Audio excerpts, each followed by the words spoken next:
You know, sometimes life hands you oranges, but this morning on Dave's Gone By, life has handed us a lemon. And yet, that is not a bad thing. You know, I always apologize for these terrible, terrible intros, but they're so apt, because we really, really do have a lemon with us, but a very, very special one. He is Chris Lemmon. He is a writer. He is an actor. He is a musician. And he is also the son of a very famous and beloved performer himself. So please welcome to the neighborhood, Chris Lemmon. Hi, Chris. How are you doing? Hi, Dave. Thanks so much for having me on.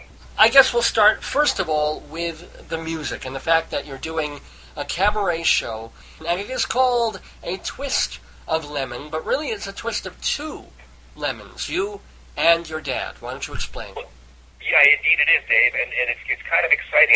It's not a cabaret show, but I'm going to be playing for the first time a cabaret room, and I'm really very excited to see how that works out. Okay. This show was basically kind of the evolution of the book I wrote back a few years ago, which was written in my attempt to find a catharsis to deal with my father's death.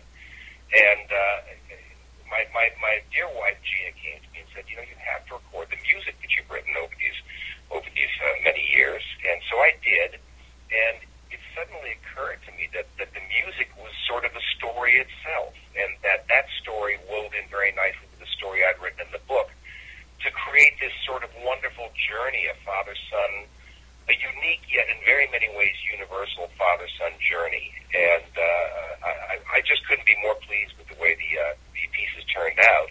And I think it's going to be a little bit of a different type of fare than most people are used to seeing in a cabaret room in New York, because it really is a combination of a number of piano pieces, original piano pieces, and this narrative of my father's and my life together and the wonderful times we had. I hope everybody enjoys it. How would you say that the music itself weaves into? I mean, are these pieces that you have created thinking about the legacy of your dad, or are there some that you wrote with him or while he was still around? No, these are all my piano pieces. Right, yeah. They were written at different points in my life, and they really kind of represented what was going on in my life. I do write in a sort of impressionistic form, and they represent what was going on in my life and happen to be sort of those things I couldn't say with words, couldn't express with words, that were fairly profound memories. The whole show is really based around memories, those wonderful things that most of us are fortunate enough to keep.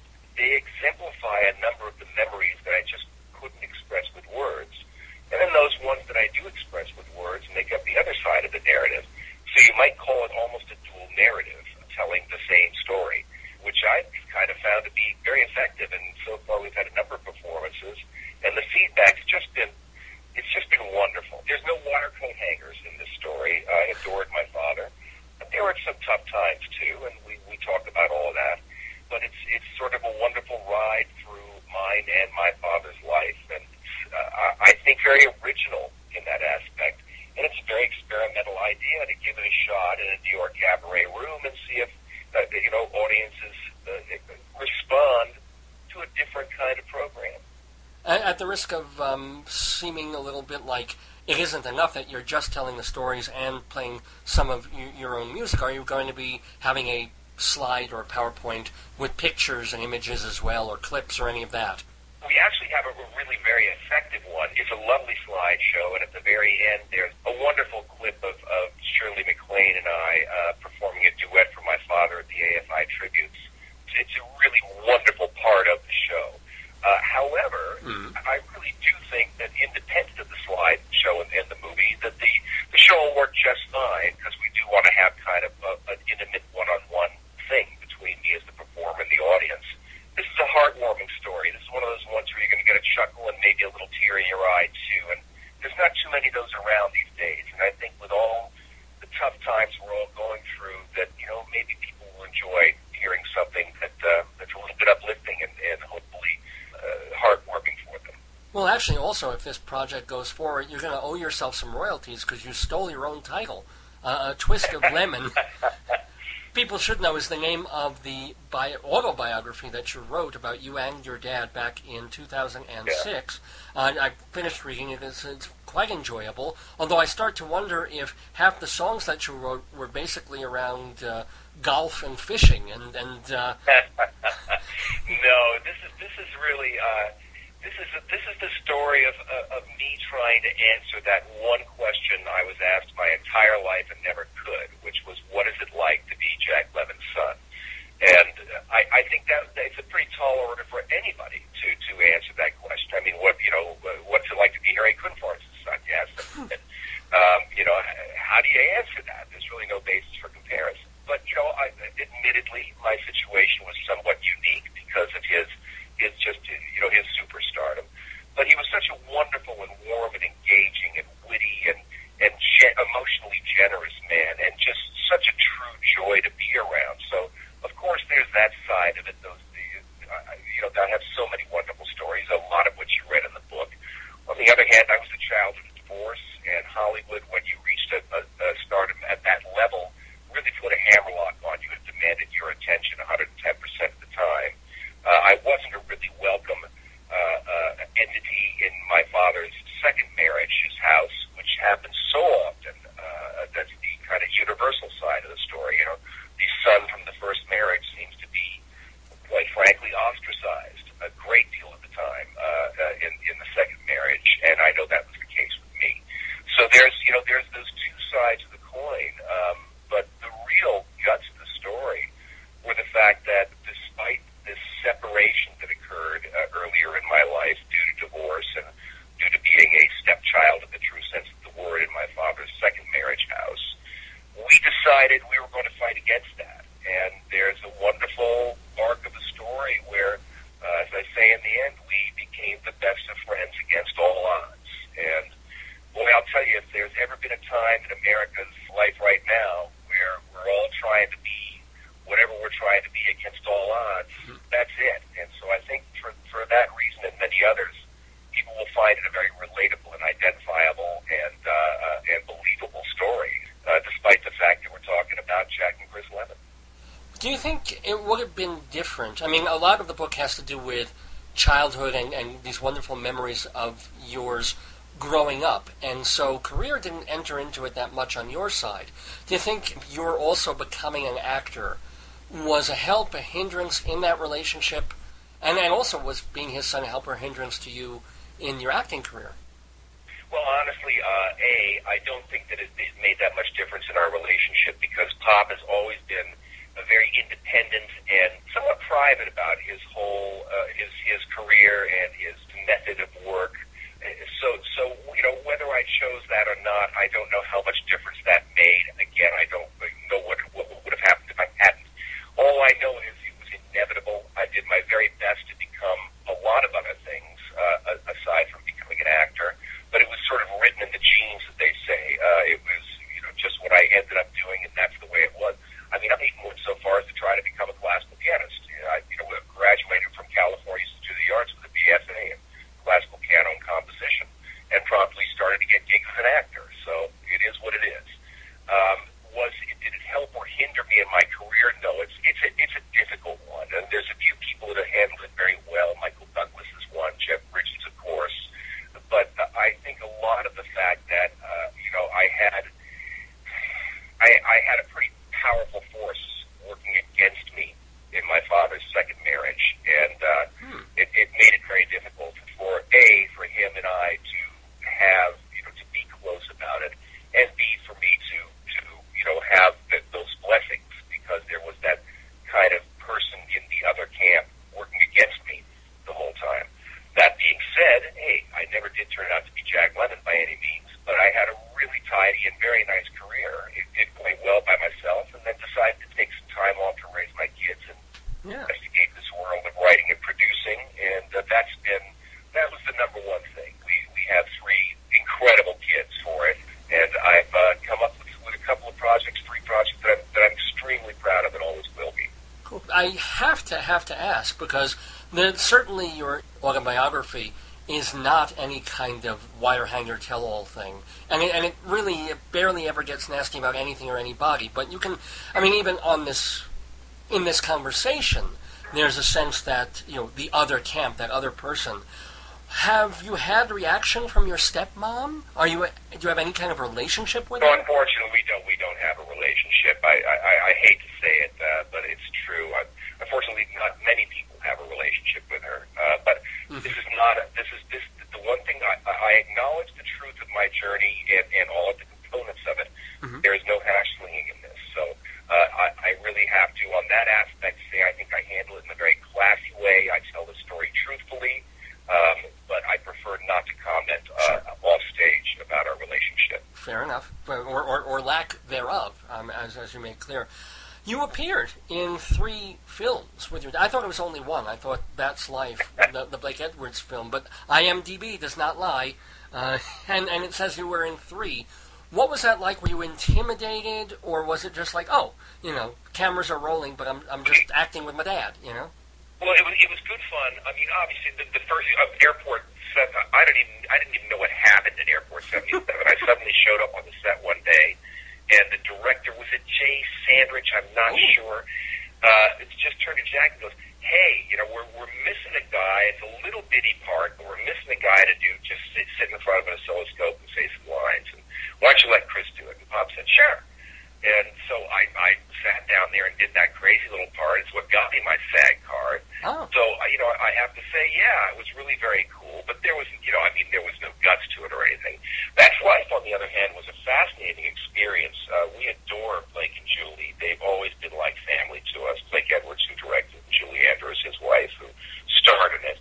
And Blake just suddenly decided he wanted to make a family movie. And so both the Lemmon clan and the Edwards clan showed up along with a bunch of good friends like Bobby Loja and Sally Kellerman, and we had no script. You're literally looking at a 2-hour feature motion picture that was totally unscripted. Everything was ad-lib. Well, obviously, as soon as my father and I realized that was the case, we started writing ourselves 3-5-page monologue, being good Lemmons. And we just had a ball. It was just such a wonderful, experimental, and just sort of a revel in each other's love for each other experience. And well, there was a little bit of healthy competition too at times, like when you would get a TV series, and suddenly he would let you pick up the check. Right. Well, exactly. We the father-son relationship, as I say right off the top in the book, I say it in the show too, is it's an enigmatic thing, not just on the surface, but deeply underneath. I mean, it's loving, yet it's competitive. It's inclusive, yet at the same time it's judgmental. It's a really fascinating thing, and it's something I explore much more deeply in the book because I have the time frame to be able to do it, and that I also hint at very, very strongly and work with throughout the narrative of the show as well. But obviously, the show, we want this thing to be, a hard-hitting and fun and full of laughter thing. So, looking at a 75, 80-minute show as opposed to a 400-page book. Of course. But the real themes that I wanted to get at were it's a unique father-son relationship. Yes, he's Jack Lemmon. Yes, I'm Chris Lemmon. But it's universal in so many ways. So much of the stuff that I say was true about my relationship with my famous father and me being a somewhat famous actor myself. I've had guys come up to me from Tulsa, Oklahoma, when I was doing the book tour, and say, it was the same way for me. And I find that really very fascinating. And another one of the very important subjects I deal with in the show, even more so than in the book, is loss of innocence. I've always found the whole philosophy around loss of innocence and how it seems to happen in our world and to us really very fascinating, and that plays a big part of the show as well. Well, one of the framing devices, the main framing device of the book, is that it's taking place, you're looking back, but as your father was dying of cancer. And so that is also a very universal thing, and to go through that, there's the gratitude of having him for X amount of years and having a mostly really good relationship with him, but at the same time the sense of unavoidable loss. He's not going to get better. And that stretch of time where it sort of drags on and it becomes weaker and weaker. That's a hell of a thing. Well, it's also when you've lost your second parent. I think it has a lot to do with it as well. I know my dear sister Stephanie Stephanie just lost her father, who was my father, Cliff Robertson, this last weekend, and we both lost our mother before that. And it's when you've lost the second one suddenly, and I think it was for her, with her mother, with her father, very similar for me with mine, even though she's a girl and I'm a guy. Right. And I can't speak exactly for her, but I know she was feeling that. But for me, it was really like suddenly, because my mother, the mothers, especially when there's a divorce early on for a son, they're the ones who stay home, put the bandage on the cut, pack the lunch every day. They're the ones doing all the heavy lifting. But every once in a while, the father comes wandering in the door with a present under his arms, and it's like God has arrived. Right. So I mean that's a difficult thing, and to have a mother who is magnanimous enough to be able to deal with that situation, hats off to them. But with my father, when he passed, it was literally like that hand, that gentle hand, soft on my shoulder, that had not been pushing me, but had been gently reassuring me as I chose my different paths in life, was gone. And it left a resultant emptiness and aloneness that was a very difficult thing for me to deal with. So what I did was, as I sat by my dying father's side, I just remembered all the good times and the bad. And I suggested this to my dear sister Stephanie. She would try it as well. But after he was gone, I started writing those memories down, one by one, in a search for a catharsis. And it worked. But the catharsis, of course, was only temporary. It only really worked during when I was in the act of writing. And eventually I realized I'd written a story that might be worthy of being told, and that might even become a book that's worth publishing, because I felt obligated to share that story. And indeed, that's exactly what happened. And maybe it's my own little sort of psychological addiction, but every time I went on a book tour and was able to talk about it, and I always, that hand seemed to be kind of back on my shoulder again. And when Gene and I together kind of discovered the spine of this show and how to make this whole idea work, I was really very so excited, because now it's happening again. And I found myself, we just did a show Saturday night, a wonderful audience, and it was just, there's such a warm feeling inside as I'm performing the show, and I think that the audience feels it, and I get that back from them as well. And afterwards, they all come up with tears in their eyes and give me a hug and say how much it meant to them to hear these stories that at once were a glimpse of wonderful Hollywood when it was really at its height, but at the same time, a faithful recounting of a father-son relationship and friendship. Well, would you mind sharing, Chris Lemmon, one of the stories in the show? It can be a cute one, a poignant one, whatever, just to give us a taste of the kind of tales. Yeah. What aspect? Which aspect of our relationship? Because, like any good relationship, it covers some pretty serious ground. Well, I could sit here. There's one story I tell in there that I think is really the most indicative of what the book is about, which is my attempt to answer what it was like to become Jack Lemmon's son. But I'm a little reluctant to paraphrase it, only because it wrote so well, and the reading of it is kind of what it's all about. But to capsulize it, it was basically my journey through life, and the fact that as a kid and adolescent and even young adult, you have to realize being Jack Lemmon's son is exactly that. You are Jack Lemmon's son. You're not Chris Lemmon. You are an object and not a being. And so finding your own self-identity can be an even more perilous trip than it would be. And that was, of course, the case for me. I tried to come to terms with being Jack Lemmon's son. And as I went through the journey of my life, there was, I looked at my own fallacies and difficulties in dealing with that, like trying to be the center of attention at all at any time, so I could get that kind of gratification that, yes, Chris Lemmon does exist, I'm not just Jack Lemmon's son, was a very difficult journey. And then finally, towards the end, I started to come to terms with it and achieve a nice degree, a tidy little career for myself. I remember at one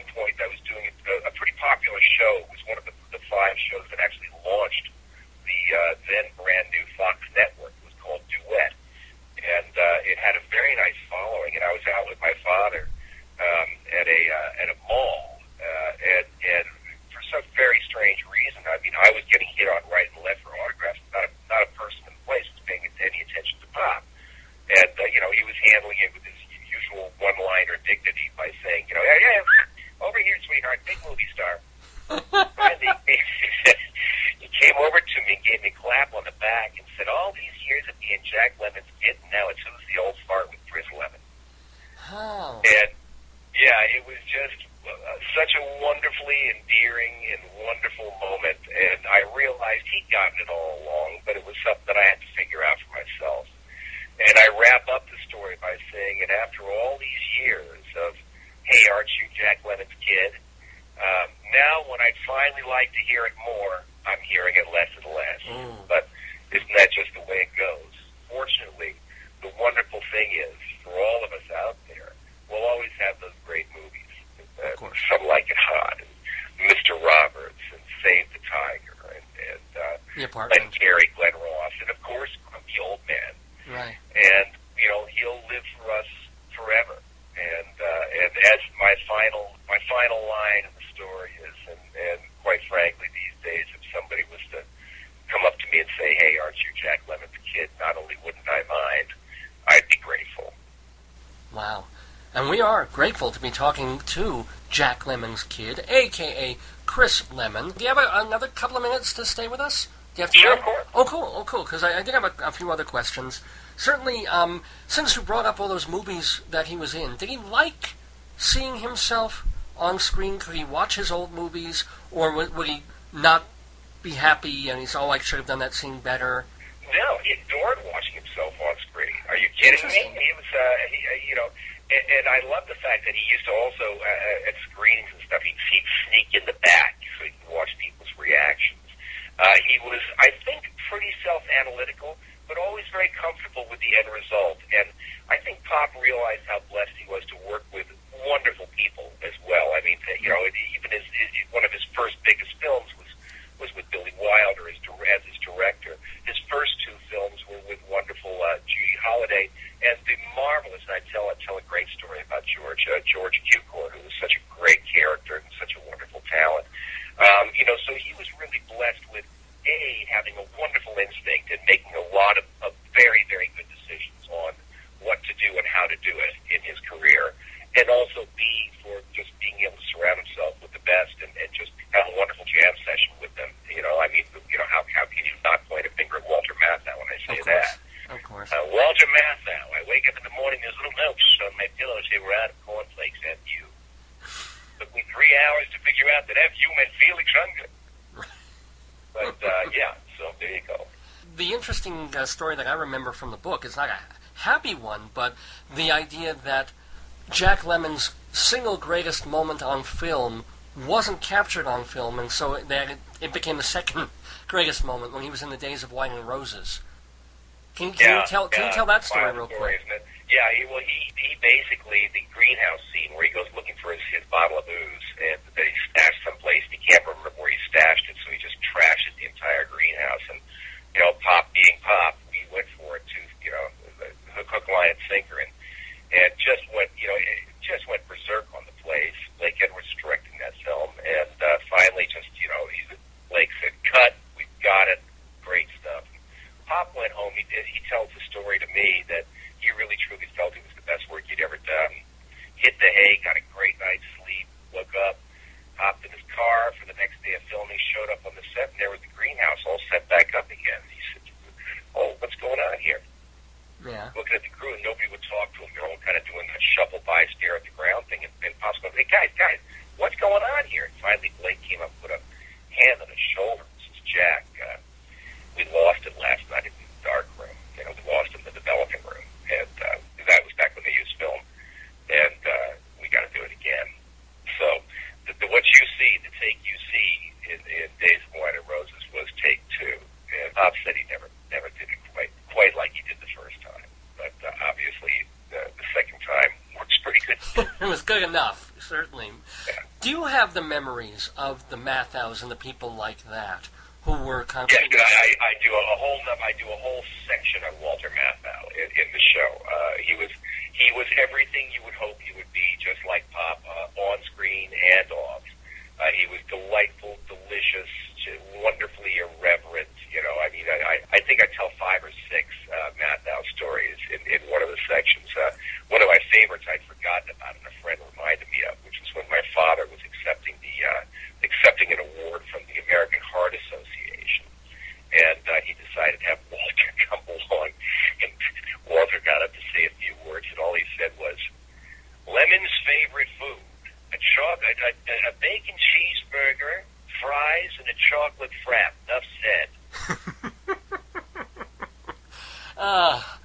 You're pretty good at this impression thing. You get the I do essence. a very good Walter Matthau. Yeah, and what really shocked me a few minutes ago was just how good the Lemmon, your father, was.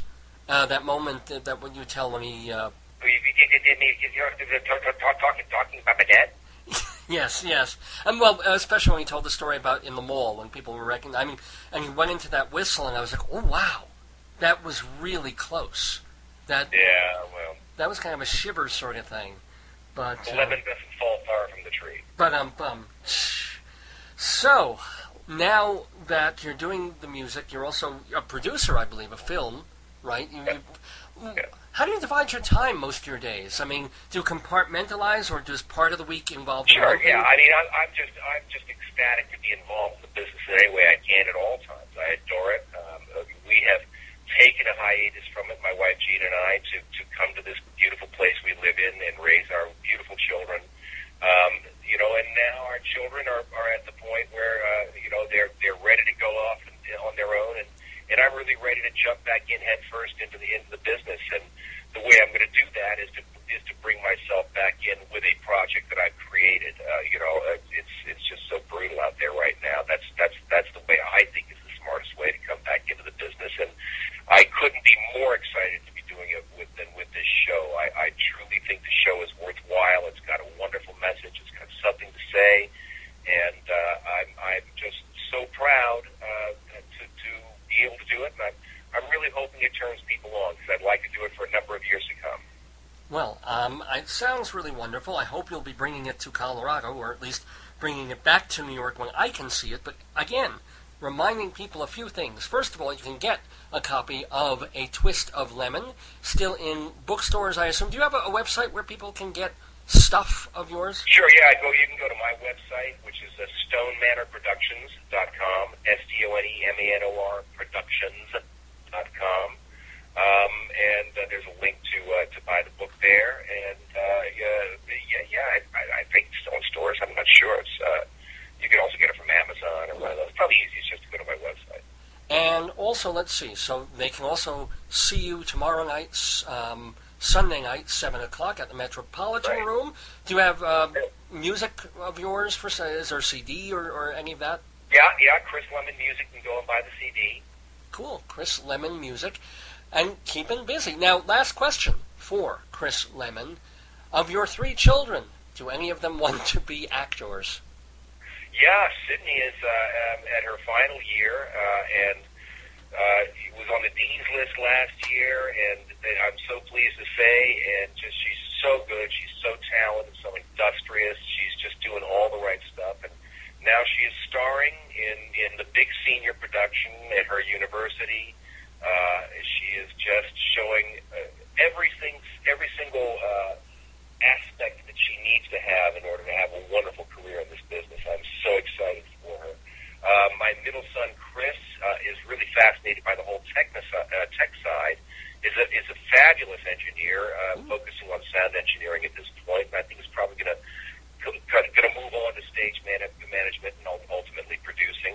But right now, he's focusing on that. And there's a number of wonderful schools. His next year starts college that are very interested in him for that very reason. And right now, my youngest son's is the numero uno jock. So jock as in not a radio jock, but jock as in sports. No, he's an athlete, and I don't know. I'm starting to smell some nice scholarships coming up. So Dad's real happy about that.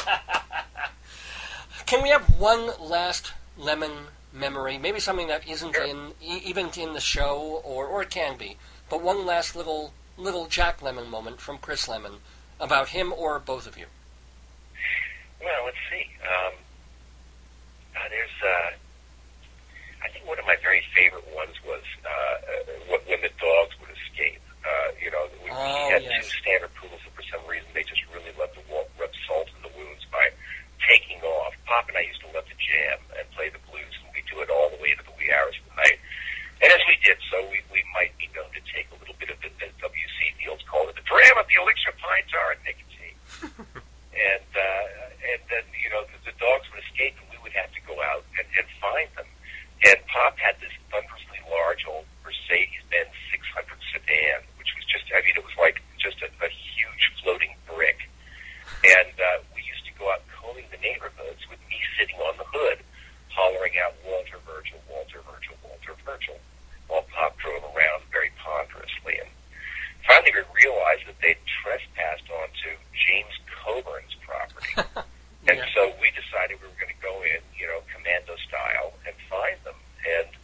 that actually ended up resulting in the two of us falling into a pond. I mean, you have to understand Pop was, what he was like in the films. He was just like that out in real life as well, and so was I.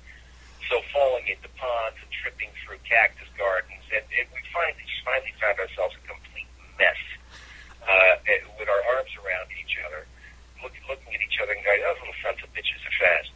And suddenly we realized somebody was staring at us. It's about 2 in the morning.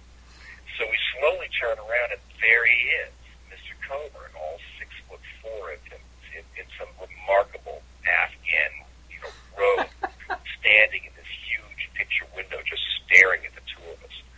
And there was a beat, and then there was 2 beats, and then both of us pointed at each other and said simultaneously, "It's his fault." Oh, there you go. I'm so glad I asked. That's wonderful in the book, but even more wonderful vocalized by Chris Lemmon. Do go get the book, and do, Mr. Lemmon, have more life and more music and more writing to do.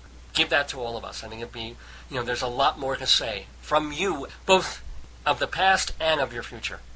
Well, thank you so much, Dave. You're a champ, and it was a lovely interview. Nice talking with you. Very nice talking to you too, sir. Thanks so much. Bye-bye. Bye-bye.